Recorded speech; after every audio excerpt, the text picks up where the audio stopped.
নমস্কাৰ বন্ধুসকল, মই হাতীমা আজি আকৌ পুনলৈ আপোনালোকৰ মাজৰে উপস্থিত হলোঁ। আজি মই আলোচনা কৰিবলৈ গৈ আছোঁ পটল খেতি, হাইব্ৰিড জাতৰ পটলৰ খেতিলৈ আলোচনা কৰিম। তো মই দাদাৰ লগত আহি থিয় হৈছোঁহি। প্ৰথমতে মই দাদাৰ লগত আপোনালোকক আলোচনা কৰাই দিম যে এই খেতিত 1 বিঘা মাটিত যে পটলৰ খেতি কৰিছে, এই 1 বিঘা মাটিত পটল কেনেকুৱা হ'ল। যোৱা বছৰো কৰিছিল, এই বছৰ আকৌ এই পটলৰ খেতিত গোবৰ সাৰ দি একদম পূৰা খেতি একদম পূৰা নিকানি কাম কৰি আছে। আৰু এতিয়া বৰ্তমান 2 কুইণ্টলকৈ পটল উঠাই আছে 1 বিঘা মাটিৰ পৰা। তাৰমানে নতুনকৈ ফাৰ্ষ্ট টাইমতে 2 কুইণ্টলকৈ উঠি আছে। তেওঁ কিলো বিক্ৰী কৰি আছে 60ৰ পৰা বোলে 50ৰ পৰা 60 টকাকৈ। মই দাদাৰ লগত আলোচনা কৰাই দিম আপোনালোকক। তো কথা হ'ল আপোনালোকে মোৰ ভিডিঅ'খন আৰম্ভণিৰ পৰা শেষলৈকে নিশ্চয় চাব, চালে আপোনালোকে গম পাব। তো কথা হ'ল দাদা, আপুনি যে খেতি কৰিছে, খেতিৰ লাভালাভ কি? লাভালাভ 2 কুইণ্টল 2.5 কুইণ্টল উঠি আছে। ফাৰ্ষ্টতেই 40, 50, 60 কিলো কিলো এই দাম চলি আছে। আৰু এই প্ৰথমৰ পৰা 2-2.5 কুইণ্টল উঠি আছে, তেনেহ'লে 1 বিঘা মাটিত পিছলৈ কিমান 7-8 কুইণ্টল উঠিব না নাই? যেতিয়া পটল আহিব ন 7 কুইণ্টল 8 কুইণ্টল মান উঠিব। গোবৰ সাৰ বিঘা প্ৰতি কিমান 2 গাড়ী দিছে না কিমান দিছে? 2 গাড়ী দি আছোঁ এতিয়া 2 গাড়ী আৰু 2 গাড়ী দিব লাগিব। পিছলৈ আৰু 1 বিঘা মাটিত আকৌ 2 গাড়ী? আকৌ 2 গাড়ী। পটল 1 বিঘা মাটিত এতিয়া 2 গাড়ী গোবৰ দিছে আৰু পিছলৈ আকৌ 2 গাড়ী গোবৰ দিব লাগে। তো 8 কুইণ্টেল পটল নুঠে আৰু কি উঠিব? তো বন্ধুসকল, আপোনালোকে নিশ্চয় কথাটো শুনিলে মোৰ দাদাৰ লগত। দাদাই কিন্তু স্পষ্ট ভাষাত কৈ দিলে। তাৰমানে দাদা কাম কৰোঁতে বা খেতি কৰোঁতে এতিয়া বুঢ়া হৈয়ে গ'ল। তো দাদাই কিন্তু খেতি ভাল এটা হেৰি হৈ আছে।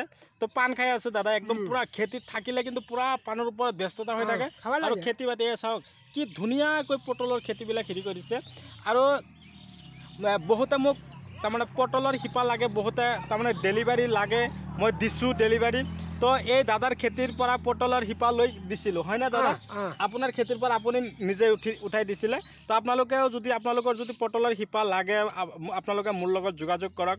মই ফোন নম্বৰ অলৰেডি দি থৈছোঁ, আপোনালোকে তাৰ পৰা সংগ্ৰহ কৰি আপোনালোকে মোক ফোন মাৰক। মই যিমান পাৰোঁ আপোনালোকক সহায় সহযোগিতা আগবঢ়াম। তো বলা যাক ইফালে কেনেকুৱা হ'ল খেতি আপোনালোকক দেখুৱাই দিম। ইয়াত অলৰেডি 1 বিঘা মাটিৰ পটলৰ খেতি আছে, আপোনালোকে দেখা পাই আছে। একদম এইফালে ঘূৰাই আছোঁ মই কেমেৰা, এই কেমেৰাৰ মাজত আপোনালোকক ধুনীয়াকৈ দেখুৱাই দি আছোঁ। আৰু ঔষধ কেইদিন পিছে আপোনালোকে খেতিত স্প্ৰে কৰে দাদা? ঔষধ 2 দিন 3 দিনৰ পিছত কৰিব লাগে, নহ'লেতো পোকা খাই দিয়ে। পোকা খাই দিয়ে। 2-3 দিন পিছে মাৰিব লাগে। আৰু ভিটামিন কিবা দিয়ে নে নাই? ভিটামিন দিব লাগে। সিদিনাখন যে মই ইমেজ ভিটামিনটো মাৰিব দিছিলোঁ, মাৰিছিলে নে নাই? মাৰিছোঁ, কালি মাৰিছোঁ। যোৱাকালি মাৰিলে? আৰু মিৰাকুলেন মাজে মাজে দিব দিছিলোঁ। মিৰাকুলেন দিব লাগে। পটল খেতিত আকৌ এই মতা গছ লাগে না নাই? লাগে। মতা গছ নাথাকিলে পটল কম হ'ব। মতা গছ লাগিব। 1 বিঘা মাটিত মতা গছ মিনিমাম কিমান টকা লাগিব? 4টামান হ'লে হ'ব। 1 বিঘা মাটিত 4টা? চাৰিওফালে 4টা? চাৰিওফালে 4টা।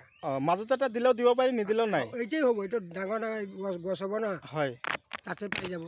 তো বন্ধুসকল, ভিডিঅ' চাই কেনে পালে মোক কমেণ্টত জনাব। আৰু যদি আপোনালোকে মোৰ চেনেলৰ নতুন হৈ আছে, তেনেহ'লে মোৰ চেনেলখন ছাবস্ক্ৰাইব কৰি ল'ব আৰু কাষত থকা বেল আইকনখন আপোনালোকে অন কৰিব, যাতে এনেকুৱা ধৰণৰ নতুন ভিডিঅ' নটিফিকেশ্যন আপোনালোকে পাই থাকে।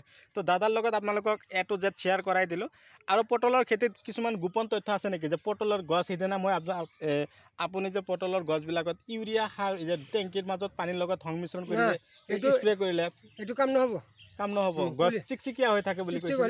পচি যোৱাৰ সম্ভাৱনা থাকে নেকি? আৰু এই কি দানা কি দিয়ে? কাৰ্বগ্ৰীণ, তাৰপিছত জোছ, তাৰ সাগৰিকা, এইবিলাক দিয়ে না নাই? DAP 10-26 না, আৰু জুচ দানা। জোছ দানা পটলৰ খেতি ভাল নেকি? ইউৰিয়া অলপ কম, ইউৰিয়া বেছি নালাগে, কম দিব লাগে। তেনেহ'লে 10-26টো বেছি লাগে নেকি? বেছি লাগে। তো 10-26 সাৰটো অলপ বেছি দিলে তাৰমানে পটলৰ খেতিত পটল বেছি হয়। তাৰমানে তাৰ লগত মাটি সাৰ থাকে, শিপা ভাল হেৰি হয়। মাটি সাৰ দিব লাগে। বিঘা প্ৰতি 1 বস্তা মাটি সাৰ দিব লাগে। বিঘা প্ৰতি 1 বস্তা মাটি সাৰ দিব লাগে, তাৰমানে ছুপাৰ 1 বস্তা দিব লাগে। কিমান দিন পিছে দিব লাগে এইটো? 15 দিন 20 দিন পিছত দিলে হ'ল। তাৰমানে দি থাকিব লাগে মাটিত, একদম পূৰা যিমানে হেৰি হৈ থাকে উৰ্বৰ কৰি ৰাখে। মাটিতে ওখ কৰি ৰাখিব লাগে। তেনেহ'লে পটল বেছি হয়। তো বন্ধুসকল, আপোনালোকে নিশ্চয় শুনা পালে। দাদাই আপোনালোকক স্পষ্ট ভাষাৰে বুজাই দিলে যে পটলৰ খেতিত বোলে 20ৰ পৰা 30 দিন, মিনিমাম 1 মাহ পিছে যিটো ছুপাৰ সাৰ আছে, এই ছুপাৰ সাৰটো মিনিমাম ধৰক 1 বস্তাকৈ সিঁচিব লাগে।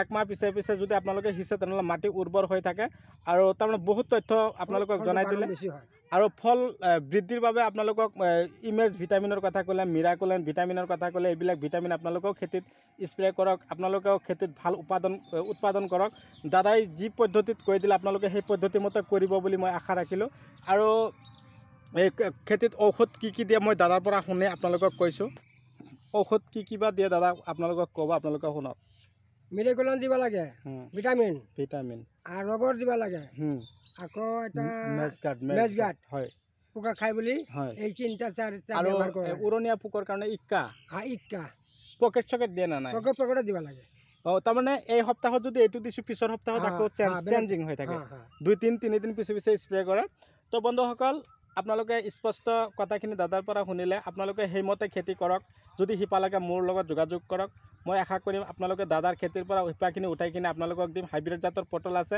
প্ৰথমতে 1 বিঘা মাটিৰ পৰা 2 পৰা 2.5 কুইণ্টেলকৈ পটল উঠাই কিনে বিক্ৰী কৰি আছে তো পিছলৈ যাতে আকৌ বেছি হয় তো কথা হ'ল যে বৰ্তমান জেঠ মাহ চলি আছে আহাৰ মাহ যেতিয়া নদী ইফালে আছে নদীৰ পানী যেতিয়া ভৰ্তি হ'ব পটলৰ খেতিত পানীৰ লগত সংযোগ আছে না যেতিয়া নদীৰ পানীত বৃদ্ধি হয় তেতিয়া পটল গছত পটলো বৃদ্ধি হয় তো এইটো এটা কথা আছে কিন্তু সেইটো আপোনালোকে জানে নে নাজানে মই নাজানো কিন্তু দাদাই কিন্তু এই কথাখিনি আগতীয়াকৈ মোৰ লগত কথা পাতিছিল বা শ্বেয়াৰ কৰিছিল মই কিন্তু সেই কথাখিনি আপোনালোকৰ লগত আজি শ্বেয়াৰ কৰি দিলোঁ যিখিনি তাৰমানে নদীত পানী বৃদ্ধি হৈ থাকিব মানে পটলৰ গছত পটলো বৃদ্ধি হৈ থাকিব এইটো বুঢ়াসকলৰ কথা এইবিলাক বুঢ়া মানুহে আগত কৈছিল আগৰ পৰা জানি আছোঁ হয় নেকি আজিতো নতুন কৰা নাই হয় আমাৰ বয়স হৈছে 60 বছৰ আমি কৰি আছোঁ খেতি আমি কি নাজানো নেকি তো ঠিক আছে আপোনালোকক দাদাই স্পষ্ট কথাখিনি কৈয়ে দিলে কোনো গোপনত ৰখা নাই কোনো কথাই হিৰি ৰখা নাই সব কথাই কৈ দিছে তো কথা হ'ল আপোনালোকে কেৱল মনোযোগী হওক খেতি কৰক তাৰ আশাৰে আজি মই আপোনালোকৰ মাজৰ পৰা বিদায় লৈছোঁ পৰৱৰ্তী ভিডিঅ'ত মই আপোনালোকক যাতে পুনৰাই লগ পাওঁ